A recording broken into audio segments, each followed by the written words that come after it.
ಸ್ನೇಹಿತರೆ ನಮಸ್ಕಾರ. ಇದೀಗ ತಾನೇ ಬಂದಿರುವಂತಹ ಶಾಕಿಂಗ್ ಸುದ್ದಿ. ಕರ್ನಾಟಕದ ಬಜೆಟ್ ನಲ್ಲಿ ಅನ್ನಭಾಗ್ಯ ಯೋಜನೆಯಲ್ಲಿ ದೊಡ್ಡ ಬದಲಾವಣೆ ಆಗುವ ಸಾಧ್ಯತೆ. ಮತ್ತೊಂದೆಡೆಯಲ್ಲಿ ಗೃಹಲಕ್ಷ್ಮಿ ಯೋಜನೆ ಹಣ ಜಮವಾಗುತ್ತಿಲ್ಲವೆಂದ್ರೆ ಈ ಒಂದು ವಿಡಿಯೋನ ಪೂರ್ತಿಯಾಗಿ ನೋಡಿ. ಈ ಎರಡು ಮುಖ್ಯವಾದ ಮಾಹಿತಿಗಳನ್ನು ಡೀಟೇಲ್ ಆಗಿ ನೋಡೋಣ. ಅದಕ್ಕಿಂತ ಮೊದಲು ನೀವು ನಮ್ಮ ಚಾನಲ್ಗೆ ಮೊದಲು ಬಾರಿ ಭೇಟಿ ಕೊಡ್ತಾ ಇದ್ರೆ ದಯವಿಟ್ಟು ಕೆಳಗೆ ಕಾಣುವ ಸಬ್ಸ್ಕ್ರೈಬ್ ಬಟನ್ ಮೇಲೆ ಕ್ಲಿಕ್ ಮಾಡಿ. ಪಕ್ಕದಲ್ಲಿ ಒಂದು ಗಂಟೆ ಕಾಣಿಸುತ್ತೆ ಸ್ನೇಹಿತರೆ, ಅದನ್ನು ಕೂಡ ಒತ್ತಿದ್ರೆ ರಾಜ್ಯದ ಮುಖ್ಯವಾದ ಸುದ್ದಿಗಳು ನಿಮಗೆ ಸಿಗುತ್ತವೆ. ಈ ಒಂದು ವಿಡಿಯೋಗೆ ಲೈಕ್ ಮಾಡ್ತಾ ವಿಡಿಯೋನ ದಯವಿಟ್ಟು ಪೂರ್ತಿಯಾಗಿ ನೋಡಿ. ಮೊದಲನೇ ಮುಖ್ಯವಾದ ಮಾಹಿತಿ, ನಿಮಗೆಲ್ಲರಿಗೂ ಗೊತ್ತಿರುವ ಹಾಗೆ ರಾಜ್ಯದ ಕಾಂಗ್ರೆಸ್ ಸರ್ಕಾರವು ಅನ್ನಭಾಗ್ಯ ಯೋಜನೆಯಡಿಯಲ್ಲಿ 10 ಕೆಜಿ ಅಕ್ಕಿಯನ್ನು ಕೊಡಲಾಗಿದೆ. 5 ಕೆಜಿ ಅಕ್ಕಿ ಉಳಿದ 5 ಕೆಜಿ ಬದಲಿಗೆ ಹಣವನ್ನ ಜಮಾ ಮಾಡ್ತಿದೆ. ಆದರೆ ಸ್ನೇಹಿತರೆ, ಕಳೆದ 3-4 ತಿಂಗಳಿನಿಂದ ಅನ್ನಭಾಗ್ಯ ಯೋಜನೆ ಹಣ ಜಮವಾಗುತ್ತಿಲ್ಲ ಎನ್ನುವ ದೂರುಗಳು ಕೇಳಿ ಬರುತ್ತಿವೆ. ಇತ್ತ ಸರ್ಕಾರದಿಂದ 10 ಕೆಜಿ ಅಕ್ಕಿಯೂ ಕೂಡ ಸಿಗದೆ, ಮತ್ತೊಂದೆಡೆಯಲ್ಲಿ 5 ಕೆಜಿ ಅಕ್ಕಿ ಬದಲಿಗೆ ಹಣವೂ ಕೂಡ ಜಮವಾಗದೆ ಬಡವರು ಪರದಾಡುತ್ತಿದ್ದಾರೆ. ಅದಕ್ಕಾಗಿಯೇ ಇದೀಗ ರಾಜ್ಯದ ಪಡಿತರ ವಿತರಕರ ಸಂಘವು ಕರ್ನಾಟಕದ ಬಜೆಟ್ ನಲ್ಲಿ ಅನ್ನಭಾಗ್ಯ ಯೋಜನೆಯಡಿಯಲ್ಲಿ 10 ಕೆಜಿ ಅಕ್ಕಿನೇ ಕೊಡುವಂತೆ ಘೋಷಣೆ ಮಾಡಬೇಕು ಎಂದು ಸರ್ಕಾರಕ್ಕೆ ಒತ್ತಾಯಿಸಿದ್ದಾರೆ. ಹೌದು, ವಿಧಾನಸಭಾ ಚುನಾವಣೆ ಮುನ್ನ ಗ್ಯಾರಂಟಿ ಯೋಜನೆಗಳ ಪೈಕಿ ಅನ್ನಭಾಗ್ಯ ಯೋಜನೆಯಡಿಯಲ್ಲಿ 10 ಕೆಜಿ ಅಕ್ಕಿ ಕೊಡುವುದಾಗಿ ಘೋಷಣೆ ಮಾಡಿದ್ದೀರಿ.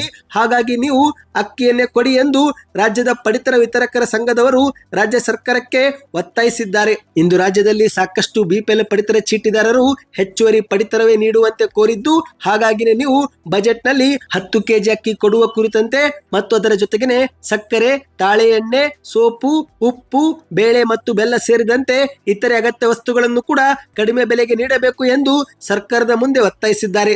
ಹೌದು, ಶೀಘ್ರವೇ ರಾಜ್ಯದ ಬಜೆಟ್ ಕೂಡ ಮಂಡನೆ ಆಗಲಿದೆ ಸ್ನೇಹಿತರೆ. ಈ ಬಾರಿಯ ಬಜೆಟ್ ನಲ್ಲಿ ಅನ್ನಭಾಗ್ಯ ಯೋಜನೆಯಲ್ಲಿ ಬದಲಾವಣೆ ಆಗುವ ಸಾಧ್ಯತೆ ಇದೆ ಎಂದು ಹೇಳಲಾಗುತ್ತಿದೆ. ಇನ್ನು ನಿಮ್ಮ ಪ್ರಕಾರ 10 ಕೆಜಿ ಅಕ್ಕಿ ಕೊಡಬೇಕು ಅಥವಾ 5 ಕೆಜಿ ಅಕ್ಕಿ ಬದಲಿಗೆ ಹಣವನ್ನ ಜಮಾ ಮಾಡಬೇಕು? ನಿಮ್ಮ ಅನಿಸಿಕೆ ಏನು ಎಂಬುದನ್ನು ನೀವು ಕಮೆಂಟ್ ಮಾಡಿ. ಇನ್ನೀಗ ಎರಡನೇ ಮುಖ್ಯವಾದ ಮಾಹಿತಿಗೆ ಹೋಗೋಣ. ನೀವು ಕೂಡ ಗೃಹಲಕ್ಷ್ಮಿ ಯೋಜನೆ ಫಲಾನುಭವಿಗಳಾಗಿದ್ರೆ ಈ ಒಂದು ಸಮಸ್ಯೆಯನ್ನು ನೀವು ಕೂಡ ಎದುರಿಸುತ್ತಿರಬಹುದು. ಹೌದು, ಸತತವಾಗಿ ಕಂತುಗಳು ಜಮಾವಾದ ಬಳಿಕ ಈಗ 3-4 ತಿಂಗಳಿನಿಂದ ನಿಮ್ಮ ಖಾತೆಗೂ ಕೂಡ ಹಣ ಜಮಾವಾಗದೇ ಇರಬಹುದು. ಹೌದು ಸ್ನೇಹಿತರೆ, ಅನ್ನಭಾಗ್ಯ ರೀತಿಯಲ್ಲಿ ಗೃಹಲಕ್ಷ್ಮಿ ಯೋಜನೆಯು ಕೂಡ ಕೈಕೊಟ್ಟಿದೆ.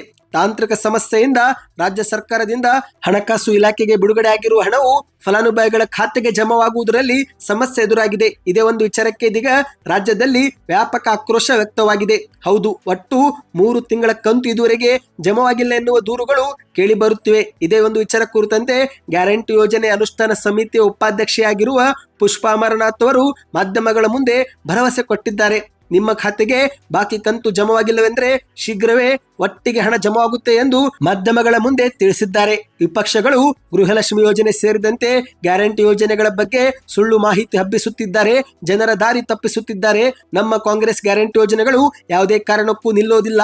ಇಂದು ಪಂಚ ಗ್ಯಾರಂಟಿ ಯೋಜನೆ ಮೂಲಕ ಪ್ರತಿ ಕುಟುಂಬದ 7,000 ರೂಪಾಯಿ ಹಣವನ್ನು ಸರ್ಕಾರವೇ ಭರಿಸುತ್ತಿದೆ. ಇನ್ನು ಗೃಹಲಕ್ಷ್ಮಿ ಯೋಜನೆ ಹಣ ಬಿಡುಗಡೆ ಮಾಡುವುದರಲ್ಲಿ ತಾಂತ್ರಿಕ ಸಮಸ್ಯೆ ಎದುರಾಗಿದೆ ಹೊರತು ಈ ಒಂದು ಯೋಜನೆ ಬಂದಾಗಿಲ್ಲ. ಬಾಕಿ ಕಂತು ಸೇರಿದಂತೆ ಒಟ್ಟಿಗೆ ಈ ಬಾರಿ ಹಣ ಜಮವಾಗುತ್ತೆ. ಜನವರಿ 30ರ ಒಳಗೆ ಹಂತ ಹಂತವಾಗಿ ಫಲಾನುಭವಿಗಳ ಖಾತೆಗೆ ಹಣ ಜಮವಾಗುತ್ತೆ ಎಂದು ಮಾಧ್ಯಮಗಳ ಮುಂದೆ ತಿಳಿಸಿದ್ದಾರೆ. ಹೌದು, ಈ ಒಂದು ಹಿಂದೆ ಜನವರಿ 14ರಂದು ಹಣ ಬಿಡುಗಡೆ ಮಾಡಲಾಗುತ್ತೆ ಎಂದು ಹೇಳಲಾಗುತ್ತಿತ್ತು. ಆದರೆ ಇದೀಗ ಜನವರಿ 30ರವರೆಗೆ ಮತ್ತೆ ಕಾಯಬೇಕಾಗಿದೆ. ನೀವು ಕೂಡ ಗೃಹಲಕ್ಷ್ಮಿ ಯೋಜನೆ ಫಲಾನುಭವಿಗಳಾಗಿದ್ರೆ ನಿಮ್ಮ ಖಾತೆಗೆ ಕೊನೆಯ ಕಂತು ಯಾವಾಗ ಜಮವಾಗಿತ್ತು ಕಮೆಂಟ್ ಮಾಡಿ. ಈ ಒಂದು ವಿಡಿಯೋನ ಲೈಕ್ ಮಾಡಿ. ಯಾವ ಊರಿನಿಂದ ವಿಡಿಯೋ ನೋಡ್ತಾ ಇದ್ದೀರಿ ಎಂಬುದನ್ನು ಕೂಡ ಕಮೆಂಟ್ ಮಾಡಿ ಸ್ನೇಹಿತರೆ. ವಿಡಿಯೋನ ಲೈಕ್ ಮಾಡ್ತಾ ನಮ್ಮ ಚಾನಲ್ಗೂ ಕೂಡ ಸಬ್ಸ್ಕ್ರೈಬ್ ಮಾಡಿ.